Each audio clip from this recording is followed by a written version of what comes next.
नमस्कार. महाराष्ट्र योजना कॉर्नरमध्ये आपल्या सर्वांचे स्वागत आहे.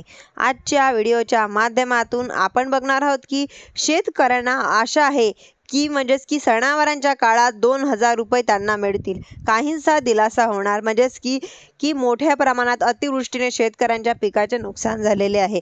दुसरीकडे जर का बघितलं तर शेतकऱ्यांच्या शेतमालाची अवस्था मागच्या 3 ते 4 वर्षापासून फारच बिकट झालेली आहे.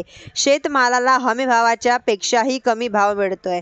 अशा वेळी जी काही तूटपुंजी मदत 2,000 रुपयाची आहे ती शेतकऱ्यांसाठी खूप मोठी मदत आणि दिलासा देणारी ठरत आहे. शेतकरी नक्कीच सांगताय, परंतु मागच्या महिन्याभरापासून या नमो शेतकरी महासन्मान निधी योजनेचा जी काही 7वा हप्ता आहे त्याची शेतकरी केवळ प्रतीक्षाच करत आहे.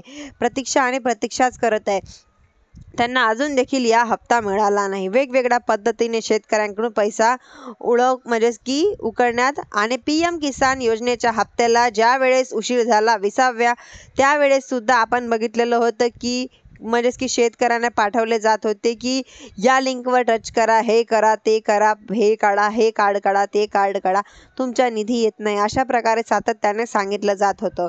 त्याचमध्ये की सायबर गुन्हे सुद्धा घडून येत होते. आता सुद्धा नमो शेतकरी महासन्मान निधी योजनेत 7व्या हप्त्याला उशीर होत असल्यामुळे अशा प्रकारचे काही प्रकार राज्यांमध्ये घडू लागलेले आहे. धन्यवाद.